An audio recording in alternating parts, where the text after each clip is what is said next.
నిన్నటి రోజున సాధారణంగా యూజేసీ మీటింగ్ మేము ప్రతి నెల ఏర్పాటు చేసుకోవడం జరుగుతుంది. అందులో భాగంగా నిన్నటి రోజున మెహతాజ్ అని చెప్పేసి డిసిఎంఎస్ స్థలానికి సంబంధించి సూసైడ్ చేసుకోండి అని చెప్పేసి అక్కడ ప్రస్తావన రావడంతో యూజేసీ నాయకులందరూ కూడా కలిసి ఆమెకు మేమందరూ కూడా అండగా ఉండాలా, న్యాయపరంగా పోరాటం చేసి ఆమెకు న్యాయంగా నిలబడాలని చెప్పేసి ఈరోజు ఇక్కడ జీజీహెచ్కి కూడా రావడం జరిగింది.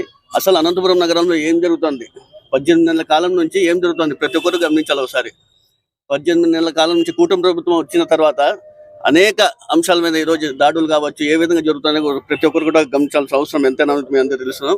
ఒక ముస్లిం మహిళ, ముస్లిం మైనార్టీకి సంబంధించిన మెహతాజ్ అనే ఆమె ఏదో డిసిఎంఎస్ దగ్గర దాదాపుగా 12 సంవత్సరాలుగా ఆమె అక్కడ చిన్న బంక్లో టిఫిన్ ఏర్పాటు చేసుకుని సెల్ఫ్ ఎంప్లాయ్మెంట్ కోసం ఆమె జీవన ఉపాధి కొనసాగిస్తుంటే ఈరోజు వీరిలో ఆమెకు ఆ బంక్ తీసేస్తారని చెప్పి ఆమె తెలియడంతో కొన్ని రోజుల నుంచి కూడా ఆమె అనేక మంది ప్రజాప్రతినిధులు కావచ్చు, డిసిఎంఎస్ చైర్మన్ గారి దగ్గర కావచ్చు, అక్కడ ఉన్నటువంటి మేనేజర్ దగ్గర కావచ్చు, ఆఖరికి లోకేష్ గారి దగ్గర కూడా కళ్యాణదుర్గంకి వెళ్ళి నాకు న్యాయం చేయాలని చెప్పి వెళ్ళి చెప్పడంతో లోకేష్ గారు కూడా నేను ఖచ్చితంగా మీకు న్యాయం అయితే చూస్తానికి కూడా చెప్పడం జరిగింది. ఆయన ఏం చెప్తారు, డిసిఎంఎస్ చైర్మన్ గారు ఎమ్మెల్యే గారు చెప్పిన క్యాండిడేట్కి మీకు ఆ స్థలం కేటాయిస్తామంటారు. ఎమ్మెల్యే గారి దగ్గర మళ్ళీ వెళ్తే ఎమ్మెల్యే గారు ఏమంటారు, నాకు సంబంధం లేదంటారంట. వీళ్ళు కళ్యాణదుర్గంపై లోకేష్ గారి దగ్గర పోయి మళ్ళీ ఎమ్మెల్యే గారి దగ్గర వెళ్తే ఎమ్మెల్యే గారు వచ్చేసి నువ్వు లోకేష్ గారు చెప్పే వరకు మేము చెప్పమంటారంట. మళ్ళీ ఎమ్మెల్యే గారికి ఎవరు చెప్పుకుంటావో చెప్పుకోమంటారు. అసలు ఏం ముస్లిం మైనార్టీలు అంటే అంత చులకన అయిపోయిందా, నాకు అర్థం కాని పరిస్థితి ఇది. గతంలో మనం చూసుకుంటే సాయినగర్లో కూడా చూడొచ్చు, ఒక ముస్లిం మహిళ పైన అస్రా ఆప్టికల్ సంబంధించి ఆయుష్ కూడా ఏ విధంగా అనంతపురం నగరంలో గందరగోళం లేపే విషయం కూడా మీ అందరూ ఒకసారి గమనించాల. ఈరోజు ముస్లిం మైనార్టీలకు అంత చిన్న చూపు చూస్తున్నారంటే కన్నా కూటమి ప్రభుత్వం ఏ విధంగా మనం కూడా ఒకసారి గమనించాల్సిన అవసరం ఎంతైనా ఉంది. అదేవిధంగా దీనికి సంబంధించి పోలీసులైనా న్యాయం చేస్తారని చెప్పేసి త్రీ టౌన్ని వీళ్ళందరూ కూడా వెళ్ళడం జరిగింది. అక్కడ ఉన్నటువంటి సిఐ గారు కంప్లైంట్ ఇస్తే కూడా, ఫిర్యాదు ఇస్తే కూడా కేసు నమోదు చేయరు. అసలు సిఐ గారికి అనంతపురం నగరం వాస్తు సరిగ్గా ఉందో లేదో కానీ ముందే తెలియదు. కానీ గతంలో మనం చూసుకుంటే 1 టౌన్లో కూడా ఆయన మిస్సింగ్ కేసు కింద సస్పెండ్ అయిన విషయం కూడా మనకు తెలుసు.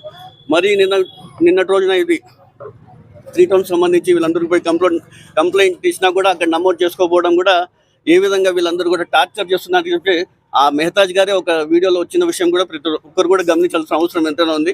నేను ఒకటే చెప్తున్నా సిఐ గారికి, గతంలో కూడా మేము వైఎస్ఆర్సీపీకి సంబంధించి ఒక ర్యాలీ చేస్తే మైనార్టీలు ఏ విధంగా మీరు అబ్బాయిలను ఇబ్బంది పెట్టిన విషయం కూడా మేము గమనిస్తున్నాం. వీళ్ళు ఉద్యోగం చేయమంటే పంచాయతీలు చేస్తున్న విషయం కూడా ఎస్పీ గారు కూడా ఒకసారి గమనించాలని తెలియజేస్తున్నాను. అదేవిధంగా చూస్తే ముస్లిం మైనార్టీలు బతుకుతెరువు కోసం అక్కడ ఉండే వాళ్ళకు కూడా ఏదో కేవలం వాళ్ళ పార్టీకి చెందిన వాళ్ళని చెప్పి వాళ్ళు పదే చెప్తున్నా కూడా వాళ్ళ కార్యకర్తలకే వీళ్ళు న్యాయం చేయకపోతే ఇంకా సామాన్య ప్రజలకు ఏం చేస్తారో చెప్పేది కూడా కూటమి ప్రభుత్వం ముఖ్యంగా తెలియజేస్తున్నాను. పోలీసు వాళ్ళు డ్యూటీ చేసి ఖచ్చితంగా ఎవరైతే న్యాయబద్ధంగా వారి వైపు ఉంటే కన్నా బాగుంటుందని తెలియజేసుకుంటూ, లోకేష్ గారు న్యాయం చేస్తాము, నేను ఖచ్చితంగా మీ అందరికీ నేను అండగా ఉంటానని చెప్పినా కూడా స్థానిక ప్రజాప్రతినిధులు కావచ్చు, పోలీసులు కాదు, అటు పోలీసులు కేసు నమోదు చేయరు, ఇక్కడ ప్రజాప్రతినిధులు అయితే కూడా మాకేం ఎవరు చెప్పుకుంటావో చెప్పుకుంటారు.